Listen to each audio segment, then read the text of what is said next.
David Blaine. So, all you need to know about David Blaine is that in the late 1990s, he popularized something called street magic, okay? And what he would do is he would go up to somebody on the street, and he would do a magic trick right under their face, okay? And he would use things like playing cards or stuff that they had on them, like coins, bills, beer bottles, stuff like this, right? And he would film it, okay? And because the magic was happening right under your face, when the sleight of hand worked, people would freak out, like he was a demon or something. It was very dramatic. Actually, my favorite David Blaine trick, I think, is called the beer bottle trick. And what happens is he takes a beer bottle, or he goes up to some people on the street who have a beer bottle with a deck of cards, and he's like, pick a card, shuffle the deck, and then he just kind of like throws the deck of cards at the beer bottle. And people are like, yeah, that's kind of weird. And then he's like, look in the beer. And they hold it up, and the card is in the beer. It's astonishing. I've never seen anything like it. So, in fact, after the show, go home, look it up on YouTube, right? David Blaine beer bottle trick. And you'll watch it, and you'll be amazed, okay? And then because it's on YouTube, and it only takes a minute, you can watch it again and again and be amazed every time. And then if you're like me, what you'll do is you'll slow it down, and you'll watch it frame by frame by frame. And if you do that enough times, you can figure out how the trick works, yeah? And that is exactly what David Blaine wants you to do, all right? Let me explain. So David Blaine was the first magician to realize two things. The first is that the advent of YouTube means that everybody can figure out how the tricks work. All right, you can watch it in slow motion. You can chat to 1,000 other people watching it in slow motion, right? It's very easy to crowdsource magic tricks, right? It's actually one of the few examples where internet comments are not a dumpster fire. And the other thing that David Blaine realized is that people knowing how the tricks work isn't going to be the end of magic, right?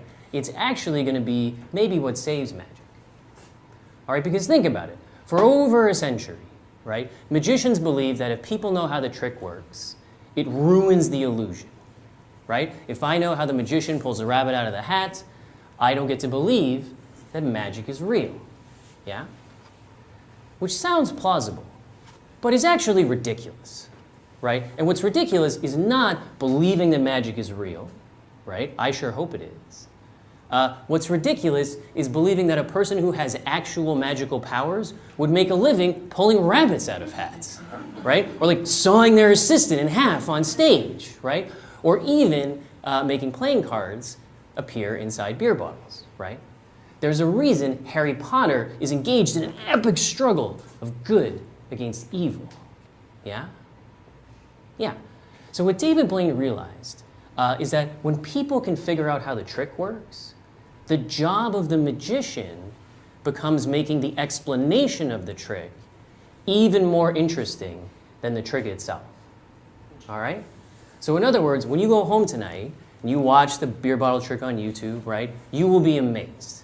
Okay? Even though I already told you what's going to happen, right? When you see that playing card appear in that beer bottle, your mouth will be hanging open. Yeah? I'm excited for you to have that experience. Right?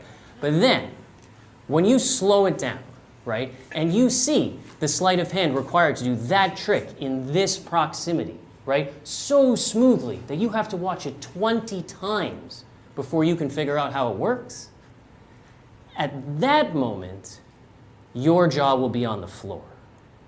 Yeah? I'm excited for you to see that too.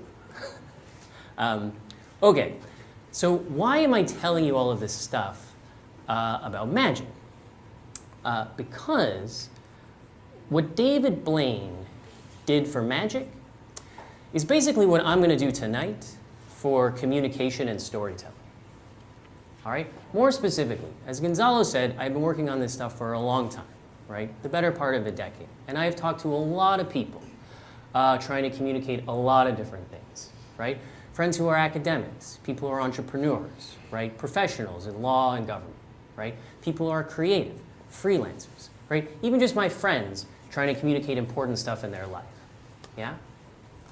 And what I hear from all of these people over and over again is that great communication, right, compelling storytelling, is kind of like magic, right? It's incredible to witness and seems largely unavailable to your life. Yeah? So what I'm going to suggest to you here tonight is that, in fact, there is no magic. Okay? In the world of communication, there are no Harry Potters, there are only David Blaines. Right? What you experience as amazing storytelling, brilliant communication, right? Most of what makes that great is just two things, and Gonzalo already told you what they are, right? Being curious about the person you're talking to and making it easy for them to listen. All right? And if you do those two things over time, you too will be as great as that person you admire. All right? So in other words, what I'm going to do for you here tonight is start to show you how all the tricks work. Yeah?